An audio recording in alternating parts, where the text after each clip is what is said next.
अस्सलामुअलैकुम व्यूवर्स, आप देख रहे हैं Abdul Mustafa TV YouTube channel. दीनी मालूमात हासिल करने के लिए हमारे चैनल को सब्सक्राइब कीजिए और साथ दिए गए बेल आइकन को प्रेस करना ना भूलें ताकि हमारी हर आने वाली वीडियो आप तक सबसे पहले पहुंच जाए। वीडियो को यहीं पे लाइक कर दीजिए और इसको बगैर स्किप किए लास्ट तक देखिए। वीडियो को ज़्यादा से ज़्यादा शेयर कीजिए और कमेंट के ज़रिए हमें आगाह कीजिए कि आपको हमारी वीडियो कैसी लगी।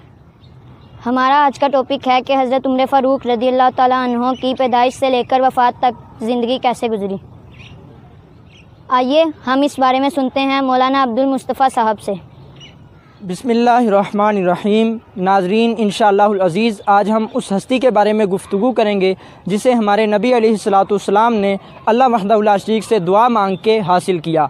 मेरी मुराद हज़रत उमर बिन ख़त्ताब रज़ियल्लाहु ताला अन्हु, यानी जब हुज़ूर अलैहिस्सलातु वस्सलाम ने इनके मुतल्लिक़ दुआ फरमाई तो अल्लाह वहदहु ला शरीक ने इन्हें इस्लाम की दौलत से माला माल फरमाया। आमुल फ़ील के 13 बरस बाद आपकी पैदाइश हुई, यानी हमारे नबी अलैहिस्सलातु वस्सलाम की जब उम्र मुबारक 13 बरस हो चुकी थी उस वक्त हज़रत उमर रज़ियल्लाहु ताला अन्हु पैदा हुए। और जब हमारे नबी अलैहिस्सलातु वस्सलाम ने ऐलान नबूवत फरमाया तब आपकी उम्र तकरीबन 27 बरस हो चुकी थी। और हुजूर के ऐलान नबूवत फरमा देने के 6 बरस बाद हज़रत उमर रज़ियल्लाहु ताला अन्हु ने इस्लाम कबूल फ़रमाया। और इस्लाम कबूल फ़रमाने के बाद सबसे पहला जो मार्का आपने किया, सबसे पहला जो आपने कारनामा सर अंजाम दिया वो ये था कि आपने हुजूर अलैहिस्सलातु वस्सलाम की बारगाह में अर्ज़ की, या रसूलुल्लाह सल्लल्लाहु ताला अलैहि वसल्लम, मेरे माँ बाप आप पर कुर्बान, क्या हम हक़ पर नहीं हैं? हुजूर ने फरमाया, क्यों नहीं, अल्हम्दुलिल्लाह हम हक़ पर हैं।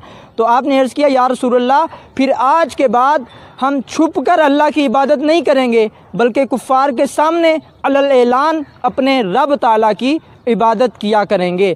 जब आपने ये दावा किया तो हुजूर अलैहिस्सलातु वस्सलाम ने आपको फ़ारूक का लक़ब अता फ़रमाया, यानी हक़ और बातिल में फ़र्क करने वाला। तो तब से आपका ये लक़ब आपको मिला और आज तक दुनिया उमर फ़ारूक के नाम से हज़रत उमर बिन ख़त्ताब रज़ियल्लाहु ताला अन्हु को जानती है। नाज़रीन, जब आपने इस्लाम कबूल फ़रमाया तो आपकी ख्वाहिश थी कि जितने भी मोमिनीन हैं जब वो इस्लाम कबूल करते हैं तो कुफ़ार उन्हें परेशानियों से लबरेज़ कर देते हैं, उन्हें तंग करते हैं, मारते हैं, उन्हें तकलीफ़ें बर्दाश्त करनी पड़ती हैं क्योंकि उन्होंने हुजूर अलैहिस्सलातु वस्सलाम का कलमा पढ़ लिया है। तो चूँकि मैं भी मुसलमान हुआ हूँ तो मुझे भी उन अज़ियतों का सामना करना चाहिए। इनकी ख्वाहिश थी कि कुफ़ार मुझे भी मारें, मुझे भी तकलीफ़ें पहुँचाएँ। और अपनी इसी ख्वाहिश को लिए ये जो कुरैश के सरदार थे उनके घरों पर जाकर दस्तक देते थे और कहते थे कि दरवाज़ा खोलो। जब अंदर से सदा आती थी, तुम कौन हो? जवाब देते, मैं उमर हूँ और मैं इस्लाम कबूल कर चुका हूँ। जैसे ही अंदर वाला ये बात सुनता तो डर के मारे कांपने लगता और दरवाज़ा ना खोलता। कहता, देखो उमर, अपने आबा व अजदाद के दीन को ना छोड़ना, इस्लाम कबूल ना करना। लेकिन उसकी इतनी हिम्मत ना होती कि वो दरवाज़ा खोलता और हज़रत उमर का सामना करता। असूल तो ये था कि जैसे तमाम मोमिनीन को तकलीफ़ें दी जाती, मारा पीटा जाता, ऐसे ही हज़रत उमर पर भी कोई हाथ उठाता। लेकिन हज़रत उमर को अल्लाह ने इतनी ताकत अता फ़रमाई थी कि कोई भी आपका सामना करने की जुर्रत नहीं कर पा रहा था। नाज़रीन, उसके बाद आप रज़ियल्लाहु ताला अन्हु अपने सगे मामू यानी अमर बिन हशाम, जिसको अबू जहल के नाम से आज भी याद किया जाता है और उसकी मज़म्मत बयान की जाती है क्योंकि सरकार अलैहिस्सलातु वस्सलाम ने उसके मुतल्लिक़ इरशाद फरमाया है कि मेरी कौम का जो फ़िरऔन है वो अबू जहल है। ये उमर बिन ख़त्ताब रज़ियल्लाहु ताला अन्हु का सगा मामू था। आप इसके दरवाज़े पर गए और कहा, मामू दरवाज़ा खोलो। कहने लगा, उमर क्या बात है? हज़रत उमर ने फरमाया कि मैं इस्लाम कबूल कर चुका हूँ। वो इतना बहादुर होने के बावजूद भी, इतना बड़ा सरदार होने के बावजूद भी डर गया और कांपने लगा। कहने लगा, उमर, इस्लाम कबूल ना करना, अपने आबा व अजदाद के दीन को ना छोड़ना। हज़रत उमर ने फरमाया, दरवाज़ा तो खोलो। लेकिन उसकी भी इतनी जुर्रत ना हुई कि वो दरवाज़ा खोलता। उसने भी अपना दरवाज़ा बंद रखा। फिर आप यही अपनी ख्वाहिश लिए गलियों में फिर रहे थे। एक शख्स से आपने कहा कि मैं चाहता हूं कि इस्लाम के नाम पर मुझे मारा जाए, इस सबब से मुझे अज़ियत दी जाए कि मैंने इस्लाम कबूल क्यों किया, ताकि मुझे भी मुसलमान होने की वजह से तकलीफ़ों का सामना करना पड़े और अल्लाह वहदहु ला शरीक की बारगाह में इसका जो अजर है मैं उसको हासिल कर सकूं। तो एक शख्स ने मशवरा दिया कि अगर आप वाकई चाहते हैं कि तमाम लोगों पर आपका इस्लाम ज़ाहिर हो जाए तो आप ऐसा कीजिए कि एक पहाड़ी है उस पर जाइए उस पर एक ऐसा शख्स मौजूद है, उसको जो भी राज दिया जाए वो राज अपने तक महदूद नहीं रखता, सबको बता देता है। आपने फरमाया अच्छा ये बात है। आपने थोड़े से पैसे लिए और चल दिए पहाड़ी की जानिब। वहाँ जाकर उस शख्स को पैसे दिए और कहने लगे मैं एक राज की बात बताता हूँ, किसी को बताना मत। उसने कहा ठीक है बताइए। आपने फरमाया मैं मुसलमान हो गया हूँ, मैंने इस्लाम कबूल कर लिया है, तुम्हारी मेहरबानी ये राज अपने तक रखना, किसी दूसरे को ना बताना। आपकी दिली ख्वाहिश तो यही थी कि सबको पता चल जाए कि मैं मुसलमान हो चुका हूँ और लोग मुझे मारें, इस मुसलमान होने के सबब मुझे तकलीफ़ पहुँचाएँ। आपकी दिली ख्वाहिश ये थी। आप जिसको भी बताते थे वो सुन के भाग जाता था, आप पर हाथ नहीं उठा सकता था, क्योंकि किसी की इतनी जुर्रत नहीं थी। अल्लाह ने आपको इतनी बहादुरी अता फरमाई थी।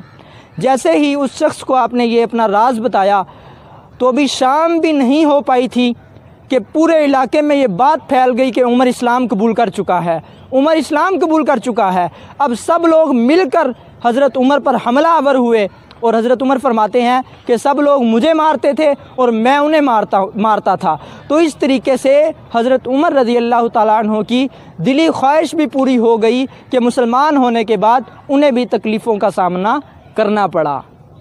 नाज़रीन, फिर वक्त जब हिजरत का आया, जब हुज़ूर अलैहिस्सलाम ने तमाम सहाबा को हिजरत का हुक्म दे दिया, तमाम मुसलमानों को हुक्म दिया कि अब हिजरत कर जाओ और मदीना की तरफ चले जाते हैं हम। तो जब हुज़ूर ने यह हुक्म दिया तो हज़रत मुसअब बिन उमैर रज़ी अल्लाह ताला अन्हु, जो कि पहले से ही मदीना मुनव्वरा में मौजूद थे, वो वहीं रहे। उसके बाद एक सहाबी छुप कर मक्के से मदीने की जानिब हिजरत फरमा गए और उसके बाद तीसरे नंबर पर हज़रत उमर बिन ख़त्ताब रज़ी अल्लाह ताला अन्हु आप निकले और जाकर बैतुल्लाह का तवाफ़ किया, 7 चक्कर काटे। उसके बाद 2 रकात नवाफिल अदा फरमाई।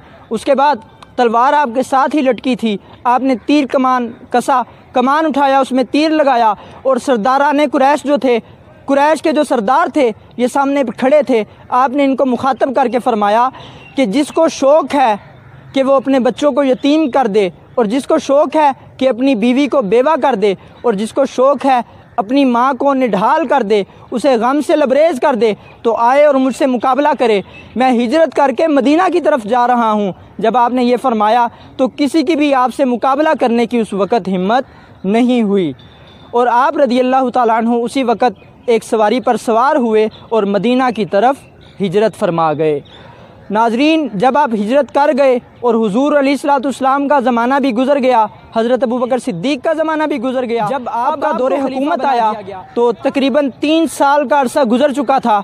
हज़रत अबू मूसा अशरी रहमतुल्लाह ताला अलैह, आपने हज़रत उमर रज़ी अल्लाह ताला अन्हु को ख़त लिखा और उसमें यह लिखा कि या खलीफ़ातुर रसूलुल्लाह, ए रसूलुल्लाह के खलीफ़ा, आप जो भी ख़त लिखते हैं उसमें कोई तारीख़ नहीं लिखी होती, तो मेरा मशवरा ये है कि आप उसमें तारीख़ लिखा करें ताकि पता चले कि आपने जिस इलाके में ख़त लिखा था वो कितनी देर में पहुंचा और ख़त पर अमल कितनी देर बाद हुआ। ये सब कुछ तारीख़ लिखने पर मुनहसिर है, तो आप तारीख़ लिखा करें। तो आप रज़ी अल्लाह ताला अन्हु को ये बात समझ में आई, आपकी अकल में ये मशवरा अच्छा लगा आपकी अकल को। आपने फरमाया वाकई तारीख़ तो लिखनी चाहिए। उस वक़्त चूँकि अंग्रेज़ी तारीख़ का रवाज था, इसमें तारीख़ लिखी जाती थी, इसलिए आपने उसका इंतखाब नहीं किया, बल्कि जो जलीलुल कदर साहबा थे उनको साथ लिया, बिठाया और मशवरा किया। तो सहाबा जो थे उन्होंने मुख्तलिफ़ मशवरे दिए, जिनमें से ये मशवरे थे। चंद सहाबा ने ये मशवरा दिया कि हमें चाहिए कि हम तारीख़ का आगाज़ हुज़ूर अलैहिस्सलाम की पैदाइश से करें, और कुछ ने मशवरा दिया कि हुज़ूर अलैहिस्सलाम ने जब ऐलान नबूवत फरमाया था तब से हमें तारीख़ का आगाज़ करना चाहिए, और कुछ ने यह मशवरा दिया कि जब हमने हिजरत की तब से हमें इस्लामी तारीख़ का आगाज़ करना चाहिए, और कुछ ने तो ये मशवरा दिया कि हुज़ूर अलैहिस्सलाम का जब ज़ाहिरी विसाल हुआ था तब से हमें अपनी तारीख़ का आगाज़ करना चाहिए। हज़रत उमर रज़ी अल्लाह ताला अन्हु ने सब की बात जब तहम्मुल के साथ सुन ली, उसके बाद आपने इरशाद फरमाया कि बेसत, यानी जब हुज़ूर ने ऐलान नबूवत फरमाया ये तारीख़, और जब हुज़ूर की पैदाइश हुई ये तारीख़, इसमें चूँकि इख्तलाफ है, दिन जो है ये मुंतखब नहीं, सही दिन हमें मालूम नहीं कब से हुज़ूर की पैदाइश हुई और कब हुज़ूर ने ऐलान नबूवत फरमाया, तो इसलिए हम इस दिन से तो इस्लामी महीने और इस्लामी तारीख़ का आगाज़ नहीं कर सकते। लिहाजा अब दो चीज़ें बची हैं, एक तो हुजूर का ज़ाहिरी विसाल और दूसरा जब हमने हिजरत फरमाई। तो हुजूर का ज़ाहिरी विसाल जो है, चूँकि ये एक सदमे वाली बात है, मुसलमानों के ना खुश होने वाली बात है, इसलिए हम अब से भी इस्लामी तारीख़ का आगाज़ नहीं कर सकते। लिहाजा हम हिजरत वाली रात से और हिजरत वाले दिन से इस्लामी तारीख़ का आगाज़ करेंगे। तो नाज़रीन, आपने फरमाया हिजरत का जो मौका था, इससे चूँकि इस्लाम आबाद हुआ और इस्लाम का सर फ़ख्र से बुलंद हुआ, मोमिनीन, मुनाफिकीन और कुफ़ार में फ़र्क वाज़े हुआ। और उसके अलावा इसी साल मस्जिद नबवी की तामीर हुई, इसलिए हम इसी साल जो है अपने इस्लामी तारीख़ का आगाज़ करेंगे। तो लिहाजा हिजरत वाले साल से इस्लामी तारीख़ का आगाज़ हुआ। फिर आपके ही मशवरे से तमाम सहाबा मुत्तफ़िक़ हुए और जब हुजूर ने हिजरत फरमाई थी मदीना मुनव्वरा की तरफ, तब से इस्लामी तारीख़ का आगाज़ हुआ। अब बात आई थी कि किस महीने से इंतखाब किया जाए अपनी इस्लामी तारीख़ का, किस महीने को पहला महीना करार दिया जाए, फिर दूसरा, फिर तीसरा। तो इसमें भी चंद सहाबा इकराम ने अपने अपने मशवरे दिए। कुछ तो ये थे जो कहते थे रजबुल मुरज्जब से अपनी तारीख़ का आगाज़ करते हैं, क्योंकि रजब ऐसा महीना है कि ये रजब से लेकर ज़ुल्हिज्जा तक 6 माह बनते हैं और उसके बाद मुहर्रम से लेकर रजब तक ये भी 6 माह बनते हैं, तो इस तरह साल कंप्लीट हो जाएगा।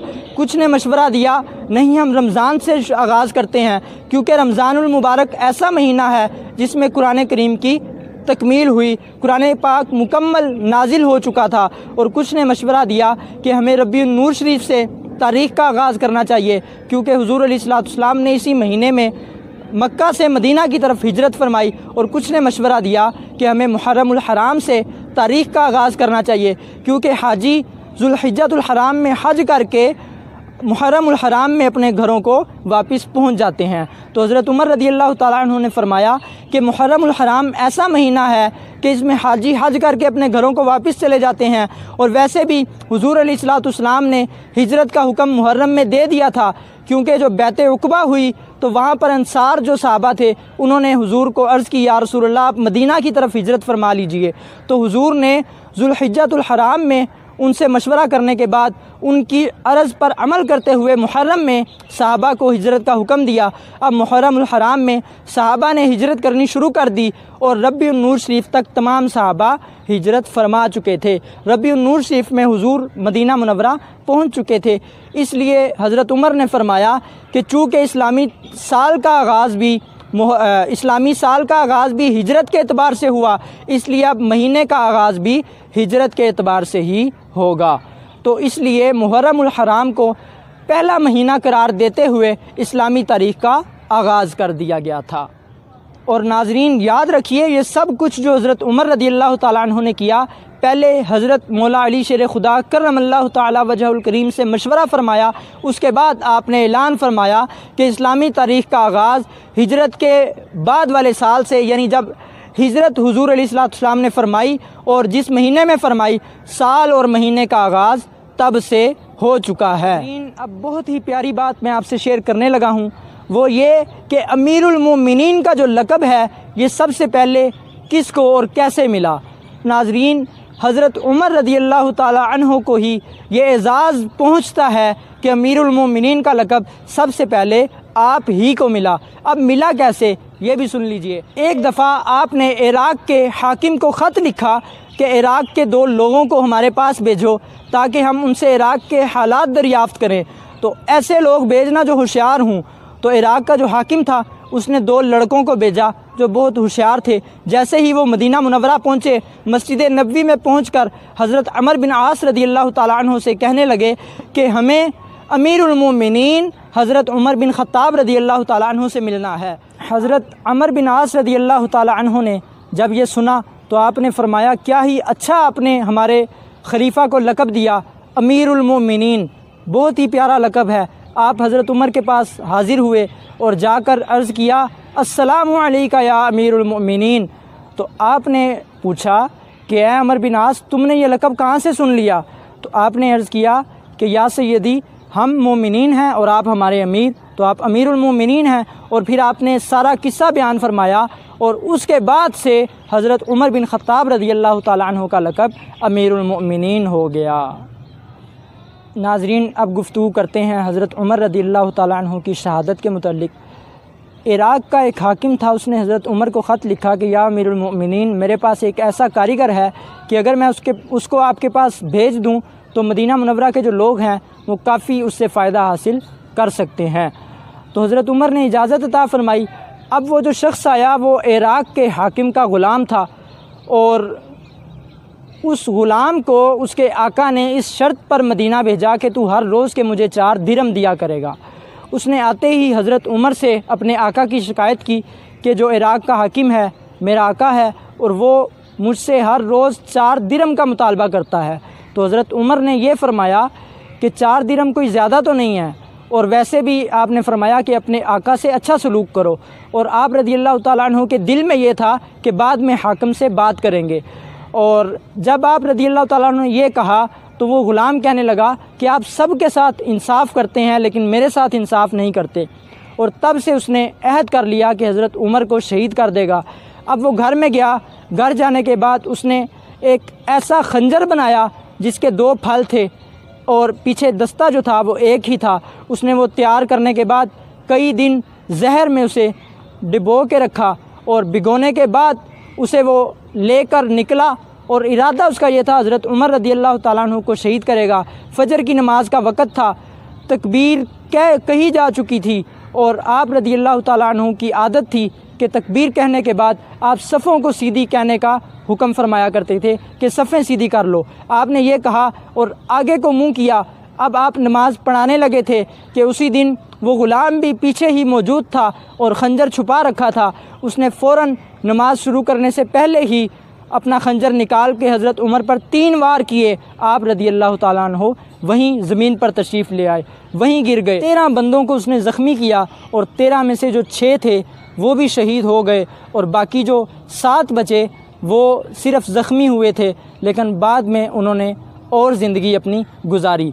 और चूँकि फ़जर का जो वक़्त था ये ख़त्म हो रहा था तो हज़रत अब्दुर्रहमान बिन औफ़ रज़ी अल्लाह ताला अन्हु ने छोटी छोटी सूरतें पढ़ के फ़जर की जमात करवाई। उसके बाद हज़रत उमर रज़ी अल्लाह ताला अन्हु को घर ले जाया गया और आपको दूध पिलाया, लेकिन वो आपके ज़ख्मों से बाहर आ गया तो आपको शदीद तकलीफ़ का सामना करना पड़ा और उसके चंद रोज़ बाद आप रज़ी अल्लाह ताला अन्हु इस फ़ानी दुनिया से रुखसत हो गए। नाज़रीन, जब आपने विसाल फरमाया तो यक्कम मुहर्रमुल हराम शुरू हो चुका था और 24 हिजरी शुरू हो चुकी थी। 23 हिजरी में आप पर हमला हुआ था और 24 हिजरी चूँकि रात का वक़्त था शुरू हो चुकी थी तो 24 हिजरी में आपका विसाल हुआ और यक्कम मुहर्रमुल हराम में आपका ज़ाहिरी विसाल हुआ और 63 साल की आप रज़ी अल्लाह ताला अन्हु ने ज़ाहिरी उम्र मुबारक पाई। और आज तकरीबन 1418 बरस आपको विसाल फरमाए हुए हो चुके हैं, लेकिन फिर भी आज भी आपका उसी तरह चर्चा हो रहा है जैसा आपकी ज़िंदगी में हुआ करता था। और हो भी क्यों ना, क्योंकि फ़ानूस बन के जिसकी इज़्ज़त की हिफाजत खुदा करे वो शम्मा क्या बुझे जिसे रोशन खुदा करे।